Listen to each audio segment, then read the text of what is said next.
বিশাল বাড়ির কোণের এক ঘরে জবুথবু হয়ে বসে থাকা 17 বছরের মেয়েটির খুব খিদে পেয়েছে এখন। কিন্তু কাকে বলবে সে খিদের কথা? সবেমাত্র কাল ফুলশয্যা গেছে, নতুন বউ জড়তা সংকোচ কাটিয়ে উঠতে পারেনি এখনো। এই এত বড় বাড়িতে কত যে লোক, সবাইকে চিনেই উঠতে পারেনি সে। যার ভরসায় এ বাড়িতে এসেছে তাকেও তো সকাল থেকে দেখতেই পাচ্ছে না। 10টার ওপরে বেজে গেছে, এখনো কেউ কিছু খেতে দিল না কেন ওকে? বাবার বাড়িতে সকাল 9:30টার ভেতরেই ভাত খেতে বসিয়ে দিত মা। গরম গরম ভাত, ডাল, আলু ভাজা বা অন্য কোনো তরকারি, যা হোক। খাবারের কথা মনে হতেই পেটের ভেতরটা মোচড় দিয়ে উঠল যেন। লজ্জার মাথা খেয়ে ঘর থেকে বেরিয়ে রান্নাঘরের দরজা দিয়ে উঁকি দিল সে। দেখল মাটিতে পিঁড়ি পেতে বসে দুটো বাচ্চা ছেলে আর একটা মেয়ে ভাত খাচ্ছে। একজন বয়স্ক বউ মতন মহিলা তাদের ভাত পরিবেশন করছেন। খেতে খেতে মেয়েটা হঠাৎ মাথা তুলে তাকালো ওর দিকে। লজ্জা পেয়ে সরে যাচ্ছিল সে। মেয়েটা ডেকে উঠল, বৌমণি, কোথায় যাচ্ছ? এসো, এদিকে এসো। সে গিয়ে দাঁড়ালো মেয়েটার সামনে। মেয়েটা বলল, খাওয়া হয়েছে তোমার? দুদিকে মাথা নাড়ল সে। চমকে উঠে মেয়েটা পরিবেশনরত মহিলাকে বলল, সে কি কাকিমণি, বৌমণিকে এখনো খেতে দাওনি? মহিলাটি বললেন, বড়দা বলে দিয়েছেন সবার খাওয়া হয়ে যাবার পর তবেই নতুন বউকে খেতে দিতে। ছি ছি, বাবার এ কি অন্যায় কথা! দেখো তো মুখটা কেমন শুকিয়ে গেছে ওর, এক্ষুনি খেতে দাও ওকে। কিন্তু বড়দা ইতস্তত করছেন মহিলা। মেয়েটা এবার বলল, বাবার সঙ্গে আমি কথা বলে নেব, দাও খেতে দাও ওকে। এসো বৌমণি, খেতে বসো, মেয়েটা ডাকলো আবার। নতুন বউ লজ্জিত ভঙ্গিতে হেঁটে গিয়ে পিঁড়ি পেতে বসল। ভাতের থালা সামনে আসতেই গোগ্রাসে খাওয়া শুরু করলো। পাশে বসা সেই মেয়েটা এবার বলল, খুব খিদে পেয়েছিল তাই না? মা তো খুব অসুস্থ, বিছানা থেকে উঠতেই পারেন না, জানোই তো তুমি। বাড়িতে বড় কেউ নেই আর। কাকিমণি এখানে থাকেন না, দাদার বিয়ের জন্য এসেছেন, কালই চলে যাবেন। আমিও কলেজ যাবার তাড়ায় তুমি খেয়েছো কি না জিজ্ঞেস করতে ভুলে গেছিলাম। রাগ করো না বৌমণি। আমাদের বাবা মানে তোমার শ্বশুর মশাই খুব কড়া ধরনের মানুষ। বাবার হুকুম, সকালে বা বিকেলে চা খাওয়া চলবে না, 3 বেলা ভাত খাবে সবাই। এর বাইরে কিছু খেলে মুড়ি খেতে পারো, ব্যাস, আর কিছু নয়। হাসলো মেয়েটা। চুপ করে শুনছিল নতুন বউ। এবার জিজ্ঞেস করল, তুমি কি ওর বোন কুমুদিনী? হ্যাঁ গো, চিনতে পারোনি বুঝি আগে? আমিই কুমুদিনী, তোমার বড় ননদ। সবাই আমাকে কুমু বলে ডাকে। হাসলো নতুন বউ। তারপর ফিসফিস করে বলল, তোমার দাদা কোথায়? সকাল থেকেই দেখতে পাচ্ছি না। দাদাকে খুঁজছো? তবেই হয়েছে। দাদা যে কখন ঘরে থাকে কখন নয় আমরাও জানি না। কেন যে দাদার বিয়ে দিলেন বাবা, কোনো দায়িত্বই নিতে শেখেনিও। দিন রাত বাইরে টো টো করে বেড়ানো ছাড়া আর কোনো কাজ নেই ওর। মেয়েটার বুক ধড়াস ধড়াস করছিল। কার ভরসা এ বাড়িতে এসেছে সে?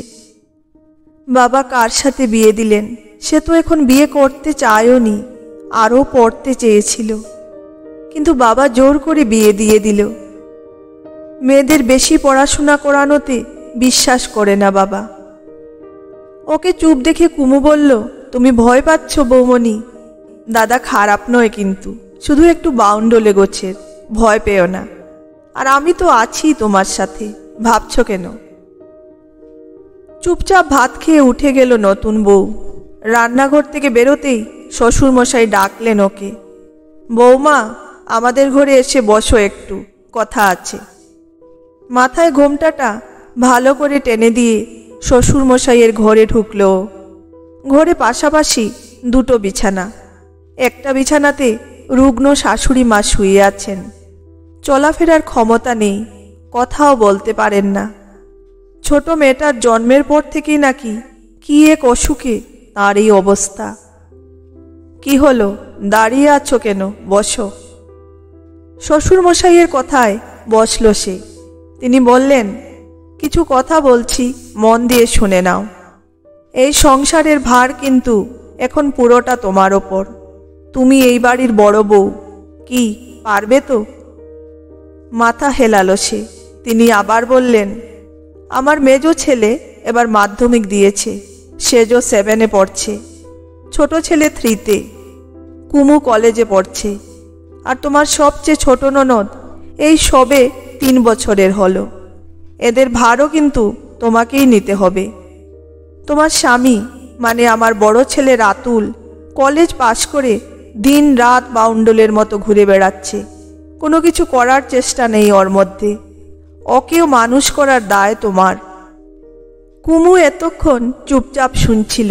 এবার বলল, এত ছোট মেয়েকে কত কাজের ভার দেবে বাবা? কি করে সামলাবে ও? আমার থেকেও বয়সে ছোট, কি করে কি করবে বলো তো? তুই চুপ কর। কলেজে গিয়ে দুপাতা পড়েই নিজেকে মহাজ্ঞানী ভাবার কিছু হয়নি। আমার মুখের ওপর কথা বলবি না। যা এখান থেকে, নিজের কাজে যা। বৌমা, তুমিও যাও, আমার কথাগুলো মনে রেখো। চুপ করে বেরিয়ে এলো। পেছন পেছন কুমুও। কলেজে বেরিয়ে যাবার আগে সে চুপি চুপি বলে গেল, একদম ভয় পেও না বৌমণি। বাবা হয়তো একটু শাসন করবে তোমাকে, কিন্তু আমি সবসময় তোমার সাথে আছি। কিচ্ছু চিন্তা করো না তুমি। চারদিকের অন্ধকারে একটাই আলো শুধু দেখতে পাচ্ছে নতুন বউ ইন্দিরা। সেই আলোর উৎস কুমুদিনী, ওর ননদ। এই অচেনা পরিবেশে ওর একজনই বন্ধু, আর সে হলো কুমুদিনী। নতুন বউ হাত চেপে ধরল কুমুদিনীর। এক বিশাল কড়াই ভর্তি ধান সেদ্ধ হচ্ছে উনুনে। বাঁশের কঞ্চিগুলো উনুনে ঠেলে ঠেলে দিচ্ছিল ইন্দিরা। আগুনের আঁচে ওর মুখ লাল। ধানগুলো সেদ্ধ হলে রোদে শুকিয়ে নেবে অল্প, তারপর ওই ধান ভেজে মুড়ি তৈরি হবে। সেই কাক ভরে উঠে কাজে লেগে পড়ে ইন্দিরা। তারপর সারাদিন কিভাবে কেটে যায় নিজেই জানে না। রাতে শুতে যাওয়ার সময়ই একমাত্র সংসারের কাজ থেকে মুক্তি মেলে সেদিনের মতো। বাকি সময় চর কি পাক খেতে হয়। অবাক হয়ে যায় ইন্দিরা। কি করে এত সব সামলাচ্ছে ও? এত শক্তি কোথা থেকে এলো জানে না ও।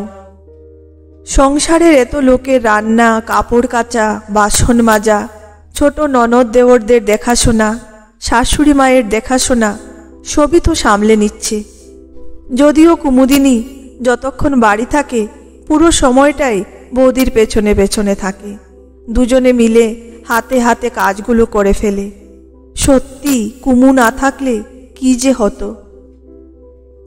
নিজের বর রাতুলকে এখনো বুঝতে পারল না ইন্দিরা। সংসারের দিকে একটুও নজর নেই ওর, বউয়ের দিকেও নেই। সে বলে, আমি তোমায় আনিনি, বাবাই জোর করে তোমায় নিয়ে এসেছেন। কি করব বলো তো? তোমার আঁচল ধরা হয়ে ঘরে বসে থাকতে পারবো না আমি। মাফ করো আমায়। ইন্দিরা তখন বলে, কিন্তু তোমাকে তো কিছু একটা করতে হবে। বাবার রোজগারে আর কতদিন খাবে? সে আমি করব, তোমাকে এ নিয়ে ভাবতে হবে না। চুপ করে থাকে ইন্দিরা। এমন বাউন্ডলে স্বামীকে ঘরে বেঁধে রাখার সাধ্যি নেই ওর। এই কয়েক মাসে ইন্দিরা বুঝেছে পুরো সংসারটা চলে শ্বশুর মশাইয়ের নির্দেশে। তিনি যা বলেন তাই মেনে নিতে হয় সবাইকে। তার কথার ওপরে কেউ কথা বলে না এ বাড়িতে, শুধু কুমু ব্যতিক্রম। সে বাবার সঙ্গে তর্ক করতে ছাড়ে না। শ্বশুরমশাই প্রচণ্ড রাগী মানুষ, তাকে তো সবাই ভয় পাবেই। শুধু তিনি পছন্দ করেন না বলে এ বাড়িতে চায়ের চল নেই, অথচ ইন্দিরার বেজায় চায়ের নেশা। সে রাতুলকে বলেছিল এ কথা, কিন্তু রাতুল বলেছিল, বাপরে, বাবার উপরে কিছু করার সাহস নেই আমার, চা খাওয়া ভুলে যাও এখন থেকে। কাপুরুষ স্বামীর উপর আর ভরসা করতে পারেনি ইন্দিরা। কুমুকে বলেছিল নিজের চায়ের নেশার কথা। কুমুদিনী তখন কলেজ থেকে ফেরার পথে লুকিয়ে চায়ের পাতা কিনে নিয়ে এসেছিল। শ্বশুরমশাই বাড়ি না থাকলেই এখন সবাই মিলে চা খাওয়া হয় উনুনের ধারে বসে। তারপর কাপগুলো লুকিয়ে রাখা হয় যাতে তার নজরে না পড়ে। এত ভয়ে ভয়ে থাকতে একেবারে ভালো লাগে না ইন্দিরার, কিন্তু কী বা করার আছে।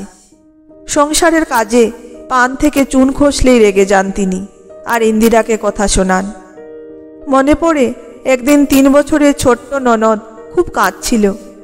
ইন্দিরা তখন সারাদিনের পর সবে খেতে বসেছে, খিদে পেটে মোচড় দিচ্ছিল, গোগ্রাসে খাচ্ছিল সে। শ্বশুরমশাই মেয়ের কান্নায় বিরক্ত হয়ে ইন্দিরাকে ডাকছিলেন ওকে শান্ত করার জন্য। ইন্দিরা শুধু বলেছিল, খেয়েই আসছি বাবা। তিনি রেগে গিয়ে ভাতের থালা কেড়ে নিয়েছিলেন এসে। হতবাক ইন্দিরা খাওয়া ফেলে উঠে পড়েছিল তক্ষুনি। আর এই প্রথমবার প্রতিবাদ করেছিল সে। 3 দিন ধরে খাওয়া দাওয়া বন্ধ করে বিছানায় শুয়েছিল। কুমুর সাধাসাধি রাতুলের ধমকানি কিছুই টলাতে পারেনি ওকে। শেষে শ্বশুরমশাইকে বাধ্য হয়ে বৌমার কাছে মাথা নত করতে হয়েছিল। আমার ভুল হয়ে গেছিল গো মা, আমি রাগের মাথায় অনেক বড় ভুল করে ফেলেছি। তুমি আর রাগ করে থেকো না মা, তুমি হলে আমার ঘরের লক্ষ্মী। তুমি না খেয়ে থাকলে যে সংসারের অকল্যাণ হবে। তোমার শাশুড়ি মা অসুখে শয্যাশায়ী, বাচ্চাগুলোকে দেখার কেউ নেই। আমার মাথা ঠিক নেই গো মা, এবারে ক্ষমা করে দাও আমায়। শ্বশুরমশাইয়ের কথা ফেলতে পারেনি ইন্দিরা। কুমু পড়ে বলেছিল, বাবাকে বেশ জব্দ করেছ বৌমণি, আজ পর্যন্ত কেউ করতে পারেনি এমন। ইন্দিরা তাকে জব্দ করতে কিছুই করেনি, সে শুধু তার অপমানের প্রতিবাদ করেছিল। এ সংসারের জন্য সব কিছু করবে সে, কিন্তু নিজের মান বিসর্জন দিয়ে নয়। বছর 5 কেটে গেছে, শাশুড়ি মারা গেছেন অনেক দিন। রাতুল এখন গ্রামের স্কুলেই শিক্ষকতার কাজ করে। আগের চেয়ে অনেক বদল হয়েছে ওর। সংসার এবং ইন্দিরার দিকে মনোযোগী হয়েছে অনেক। কুমুরও বিয়ে হয়ে গেছে, একটা মেয়েও হয়েছে, বছর খানেক হলো। তবে মেয়েটার জন্মের পর থেকে খুব অসুস্থ থাকে ও। সকালে রান্নার কাজ সারছিল ইন্দিরা, হঠাৎ শ্বশুরমশাইয়ের হাউ হাউ করে কান্নার আওয়াজ কানে যেতে বুক ধড়াস করে উঠল ওর।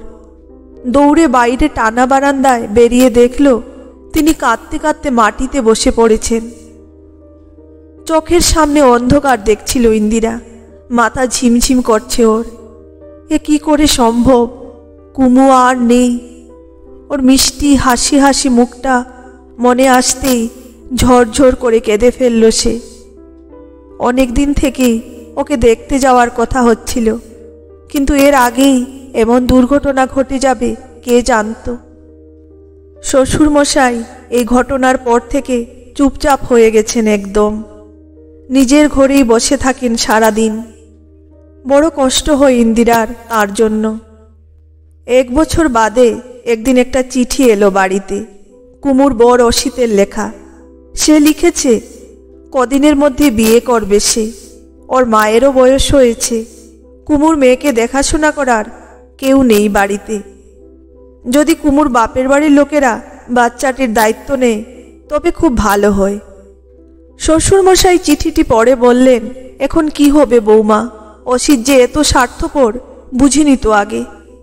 ইন্দিরা শান্তভাবে বলল, এত ভাবার কিছু হয়নি বাবা, আমি মানুষ করব ওকে। আমার 2 ছেলের সাথে ওকেও মানুষ করব আমি।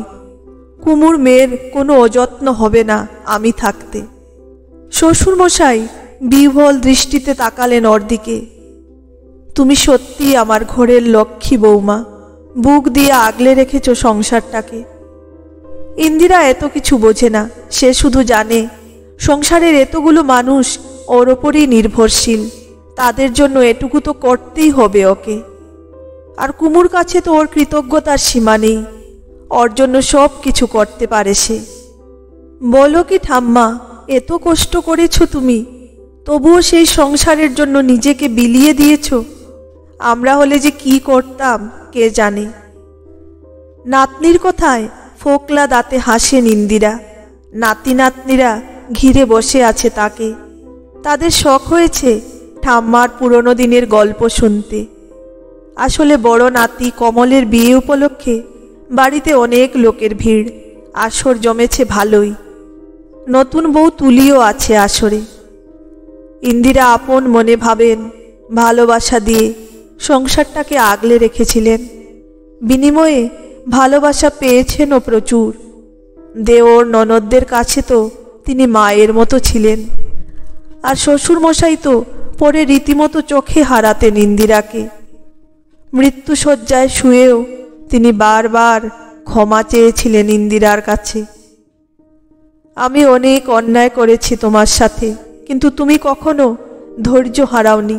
পারলে এই বুড়ো বাপটাকে ক্ষমা করে দিও গো মা।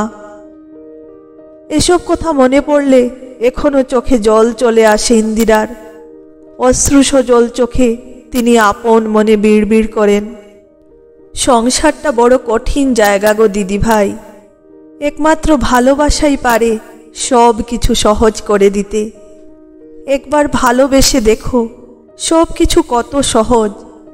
বৌমাদের যেমন উচিত শ্বশুর শাশুড়িকে নিজের মা বাবার মতো আপন করে নেওয়া, ঠিক তেমন বৌমাকেও নিজেদের মেয়ের মতোই ভালোবেসে বুকে জড়িয়ে রাখতে হয়। দুপক্ষেরই ভালোবাসার পাল্লা সমান হওয়া চাই, তবেই তো সংসার টেকে। নতুন বউ তুলি মুগ্ধ হয়ে শোনে, সত্যিই তো শুধু ভালোবাসা পাওয়ার আশা করব, কিন্তু ভালোবাসা দেওয়ার কথা ভাবব না, এমন তো হয় না। একমাত্র ভালোবাসাই প্রতিটা সম্পর্কের বাঁধন মজবুত করে তোলে। বাঁধন যত মজবুত হয় ভেঙে যাওয়ার সম্ভাবনাও তত কম হয়। কে না জানে।